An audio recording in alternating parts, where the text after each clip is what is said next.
வணக்கம் மக்களே, நான் உங்கள் சித்ரா. நீங்கள் கேட்டுக்கொண்டிருப்பது எந்தன் காதலி அத்தியாயம் 25. ஹலோ கண்ணா, பிஸியாடா என்று சுகுமார் கேட்க, இல்லனா சொல்லுங்க என்றான் கண்ணன். உன்னோட ஃப்ரெண்ட் குகன் இருக்கான்ல என்றான் சுகுமார். ஆமாண்ணா என்றான் கண்ணன். குகன் எனக்கு போன் பண்ணி நீ எங்க இருக்குன்னு கேட்டான். நீ ராதா வீட்டுல இருக்கிறத சொன்ன. அவன் விலாசத்தை எல்லாம் விசாரிச்சா. நானும் ராதா வீட்டு விலாசத்தை கொடுத்திருக்கேன் என்று கண்ணனிடம் சுகுமார் சொல்ல, குகன் உனக்கு போன் பண்ணானா? எப்போனா என்று கண்ணன் கேட்டான். அவன் நேத்து நைட்டு தான்டா எனக்கு போன் பண்ணான். உனக்கு போன் பண்ணி பேசிட்டு நான் போனை வச்சதும் அவன் எனக்கு கூப்பிட்டான் என்று சுகுமார் சொல்ல, அப்படியா? அவ எனக்கு எதுவுமே போன் பண்ணல, எதையும் சொல்லல, என்னன்னு தெரியல.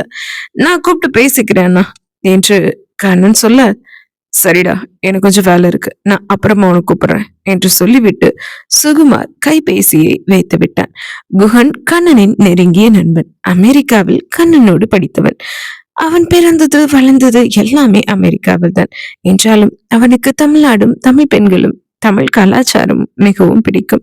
ஒரு தமிழ் பெண்ணை திருமணம் செய்வதை தன் லட்சியம் என்று எண்ணிக்கொண்டிருந்தான் குகன். வேடிக்கையான ஒருவன் குகன். எப்பொழுதும் சிரித்து கொண்டே இருப்பதும் மற்றவர்களை சிரிக்க வைத்து பார்ப்பதும் தான் குகனின் பொழுதுபோக்கு. குகனுக்கு அம்மா அப்பா இருவரும் இருக்கின்றனர். ஆனால் அப்பா ஒரு தமிழர், அம்மா ஒரு அமெரிக்க வாழ் பெண்மணி. இருவருக்கும் விவாகரத்து ஆகிவிட்டது குகனுக்கு 2 வயது இருக்கும் போதே. குகனை பொறுத்தவரை திருமணம் என்று செய்துவிட்டால் பிரியக்கூடாது. கஷ்டமோ நஷ்டமோ இணையோடு சேர்ந்துதான் வாழ வேண்டும் என்று நினைப்பவன்.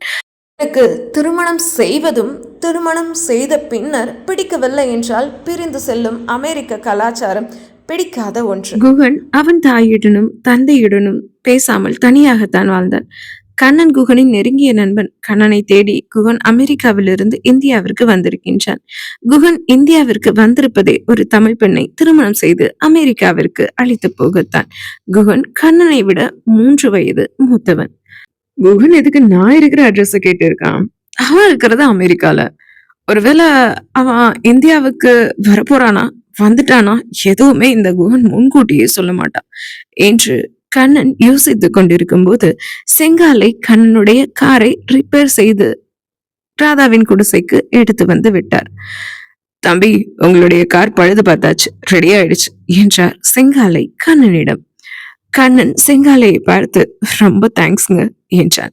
நன்றியெல்லாம் சொல்லக்கூடாதுன்னு உங்ககிட்ட நான் சொல்லியிருக்கேன் இல்லையா என்று செங்காலை சொன்னதற்கு, ஆமா ஆமா, இனிமே சொல்ல மாட்டேன் என்று சொன்னான் கண்ணன். உங்களை தேடி ஒருத்தர் வந்தாரு, நான் தான் அவரை கூட்டிட்டு வந்தேன் என்று செங்காலை சொல்ல, என்ன தேடி யாரு வந்திருக்கா என்று கண்ணன் காரின் பக்கம் சென்றான். காரின் கண்ணாடி வழியே உள்ளே பார்த்தான் கண்ணன். உள்ள யாரும் இல்லையே என்று கண்ணன் சொல்ல, டேய் மாப்பிள என்று கண்ணனின் பின்னால் இருந்து கத்தி கண்ணனுக்கு அதிர்ச்சி கொடுத்தான் குகன். டேய் மச்சான், எப்படா இந்தியா வந்த என்று குகனை பார்த்த கண்ணன் அவனை கட்டி கொண்டான். நான் இந்தியா வந்து 1 வாரம் ஆச்சு என்றான் குகன். என்னது 1 வாரம் ஆச்சா? இத்தனை நாளா எங்கடா இருந்த என்று கண்ணன் கேட்க, அதை ஏன்டா மாப்பிள்ள கேக்குற? உன்னோட அட்ரஸ தேடி தேடி கடைசியில ஏமாந்து போனதுதான் மிச்சம். எப்படியோ உங்க அண்ணனோட போன் நம்பர் எனக்கு கிடைச்சது. அப்புறம் அவருக்கு போன் பண்ணுனேன், நீ இருக்கிற இடத்த விசாரிச்சு இங்க வந்தேன் என்று சுருக்கமாக சொல்லி முடித்தான் குகன். டேய், எதுக்கு இவ்ளோ கஷ்டப்பட்ட? எனக்கு ஒரு போன் பண்ணியிருந்தா நான் எங்க இருக்கேன்றத நான் உனக்கு சொல்லியிருப்பேன்ல என்று கண்ணன் சொல்ல, மாப்பிள்ள உனக்கு ஒரு ஷாக் கொடுக்கலான்னு பார்த்தேன், அதனாலதான் நீ இருக்கிற இடத்த நானே கண்டுபிடிச்சு வரலான்னு நினைச்சேன் என்று குகன் சொல்ல, சரிதான், எப்படியோ வந்து சேர்ந்தல்ல, அது போதும் என்றான் கண்ணன். ஏண்டா, உங்க அண்ணன் கல்யாணத்தை முடிச்சுட்டு அதுக்கப்புறம் அமெரிக்கா வந்து சேர்ந்ததுனால வந்த, ஆனா ஏண்டா இன்னும் இங்கே இருக்க என்று குகன் கேட்க, அதெல்லாம் சொல்றேன் மச்சான், நீ இங்கதானே இருக்க போற என்று கண்ணன் கேட்க, இத்தனை நாளா ஒரு நல்ல தமிழ் பொண்ணா பார்த்து காதலிச்சு கல்யாணம் பண்ணி கூட்டிட்டு போலான்னு நினைச்சிட்டு இருந்தேன். கடைசியில நீ இந்தியால இருக்கன்னதும் நான் தமிழ் பொண்ணதான் கல்யாணம் பண்ணிப்பேன்னு முடிவே பண்ணிட்டு இந்தியா வந்துட்டேன்டா. இனி கல்யாணம் முடியற வரைக்கும், ஏன் கல்யாணம் முடியற வரைக்கும் இங்கதான் இருப்பேன் என்று குகன் சொல்ல, டேய், நீ கல்யாணம் பண்றேன்னு சொன்னதுல எனக்கு சந்தோஷம். ஆனா ஒரு தமிழ் பொண்ணை பார்த்து காதலிச்சு அதுக்கப்புறம் கல்யாணம் பண்றேன்னு சொன்னல, அதை மட்டும் வேணாண்டா, அப்புறம் ரொம்ப கஷ்டப்படுவ என்று கண்ணன் சொல்ல, டேய், எவ்ளோ கஷ்டமா இருந்தா என்னடா, லவ் பண்றேன், கல்யாணத்தை முடிக்கிறேன் என்று சொன்னான் குகன். அப்போ உன்னை யாராலும் காப்பாற்ற முடியாது என்று கண்ணனும் குகனும் பேசிக் கொண்டிருக்கும் போதே சுவாதி குடிசையிலிருந்து வெளியில் வந்தாள். யார் கண்ணா இது என்று சுவாதி கண்ணனை பார்த்து கேட்க, அனி, இவன் என்னோட நெருங்கிய நண்பன் குகன். சின்ன வயசுல இருந்து என் கூட ஒன்னா படிச்சான், ரொம்ப க்ளோஸ் ஃப்ரெண்ட் என்றான் கண்ணன். ஓ, அப்படியா? இந்த தம்பி இங்கதான் இருக்க போறாங்களா என்று சுவாதி கேட்க, ஆமா அண்ணி, இன்னைக்கு ஒரு நாள் தானே, நாளைக்கு நம்ம எல்லாரும் ஊட்டி போயிடுவோம்ல என்று சொன்னான் கண்ணன். இருவரும் பேசிக்கொண்டே செங்காலையை மறந்து விட்டனர். என்ன கண்ணன் தம்பி, இவர் உங்களோட நெருங்கிய நண்பரா என்று கேட்டார் செங்காலை கண்ணனிடம். ஆமாங்க, என்னோட நெருங்கிய நண்பன் தான் என்று கண்ணன் சொல்ல, நீங்க ரெண்டு பேரும் பேசிக்கொள்வதிலிருந்தே இருந்தே தெரியுது நீங்க ரொம்ப நெருங்கிய நண்பர்கள்னு என்று செங்காலை கூறினார். டேய் கண்ணா, நம்ம ஊர்ல எல்லாம் தெரியாதவங்க கிட்ட முகம் கொடுத்து பேசுறதே பெரிய விஷயம். ஆனா இவரு நான் கார்ல ஏறினதுல இருந்து ரொம்ப நாள் தெரிஞ்சது மாதிரி என்கிட்ட ரொம்ப நல்லா பேசினாருடா என்று குகன் சொல்ல, இந்த கிராமத்துல இருக்கிற எல்லாருமே அப்படிதான்டா, ரொம்ப நல்லா பேசுவாங்க, பழகுவாங்க என்று சொன்னான் கண்ணன். சரிங்க தம்பி, கார் ரெடி ஆயிடுச்சு, நான் என் புல்லட்டை எடுத்துட்டு கிளம்புறேன் என்றார் செங்காலை. சரிங்க, பார்த்து போயிட்டு வாங்க, வசந்தி அக்காவை கேட்டதா சொல்லுங்க என்று கண்ணன் கூறினான். தம்பி, உங்களுக்கும் நேரம் கிடைச்சா என் வீட்டுக்கு வந்துட்டு போங்க என்று செங்காலை குகனை தன் வீட்டுக்கு அழைத்தார். கண்டிப்பா வரேன் அண்ணா என்று சொன்னான் குகன். கண்ணனுக்கு மருந்து போட மஞ்சளையும் தேங்காய் எண்ணெயையும் எடுத்து வந்தாள் அம்மணியாத்தா பாட்டி. தம்பி, மருந்து போடலாம் வாங்க என்று அம்மணியாத்தா கண்ணனை அழைத்தார். இதோ வந்துடுறேன் பாட்டி என்றான் கண்ணன். ஆமா, யாரு இது? அரைக்கால் டவுசரும் பனியனும் கண்ணுக்கு கண்ணாடியும் தோல் பையும் பாக்குறதுக்கு பைத்தியக்கார மாதிரி இருக்கானே என்று குகனை பார்த்து அம்மணியாத்தா சொல்ல, பாட்டி என்ன இப்படி சொல்லிட்டீங்க? இவன் என்னோட நண்பன், என்னோட உயிர் நண்பன், அமெரிக்கால இருந்து வந்திருக்கான் என்று கண்ணன் சொல்ல, அப்படியா? பார்க்க அழகா லட்சணமா நல்லாதான் இருக்கான் என்று அப்படியே பேச்சை மாற்றினாள் அம்மணியாத்தா பாட்டி. பாட்டியை பார்த்த குகன், ஓல்டு லேடி, என்ன பார்த்தா என்ன நக்கலா இருக்கா உனக்கு என்று கேட்டான் குகன். டே தம்பி, நான் ஓல்டு லேடி எல்லாம் இல்ல, கோல்டு லேடி என்று அம்மணியாத்தா சொல்ல அங்கு இருந்த அனைவரும் சிரித்து விட்டனர். சரி சரி, இப்படியே பேசிட்டு இருந்தா எப்படி, வாங்க வந்து உட்காருங்க ரெண்டு பேரும் என்று சுவாதி இருவரையும் அழைத்து கட்டிலில் அமரச் சொன்னார். கண்ணனுக்கு மஞ்சளும் தேங்காய் எண்ணெயும் தடவி விட்டாள் அம்மணியாத்தா பாட்டி. காயத்தை பார்த்த குகன், டே கண்ணா, இது என்ன கையில, என்ன வீரத்தழும்பு என்று குகன் கேட்க, சொல்றேன்டா, கண்டிப்பா சொல்றேன், உன்கிட்ட சொல்லாமலா என்று நடந்தவற்றை குகனிடம் கூறினான் கண்ணன்.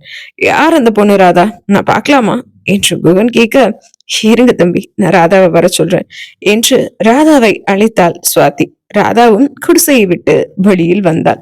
வாவ், என்ன பொண்ணுடா, இவ்வளோ அழகா இருக்கா என்று கண்ணனின் காதில் மட்டும் படும்படி கூறினான் குகன் ராதாவை பார்த்தவுடனே. டேய், ரொம்ப பண்ணாத, அவ உன்னோட தங்கச்சி என்று கண்ணன் சொல்ல, தங்கச்சியா, என்னடா சொல்ற என்று குகன் கேட்க, நான் கல்யாணம் பண்ணிக்க போற பொண்ணு உனக்கு தங்கச்சி தானே என்று குகனின் காதில் முணுமுணுத்தான் கண்ணன். அடப்பாவி, நீ லவ் பண்றியா?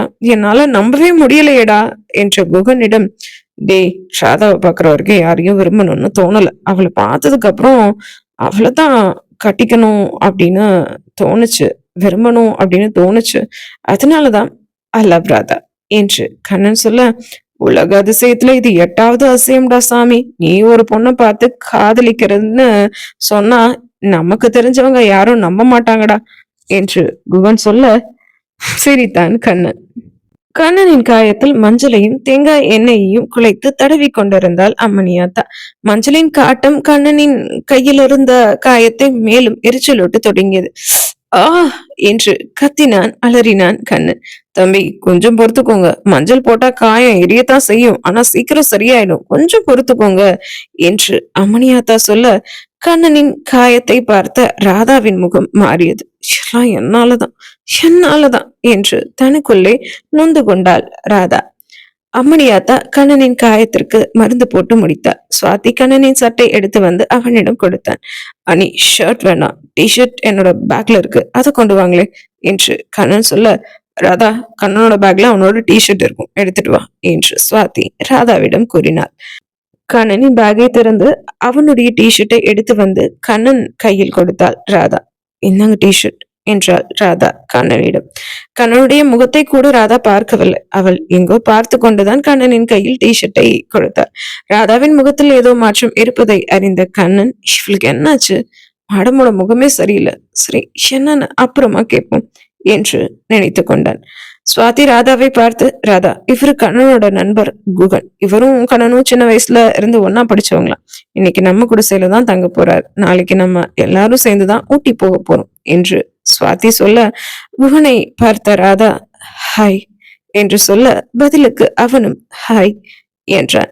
அக்கா, நாளைக்கு நீ, மாமா, கண்ணன், அவரோட ஃப்ரெண்ட், நீங்க எல்லாம் தான் ஊட்டிக்கு போக போறீங்க, நான் வரமாட்டேன் என்று ராதா சொன்னதும் அதிர்ச்சியானான் கண்ணன்.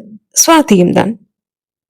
ராதா சுவாதியோடு கண்ணனோடு ஊட்டிக்கு கிளம்புவாளா என்பதை நாம் அடுத்த அத்தியாயத்தில் பார்ப்போம். நன்றி மக்களே.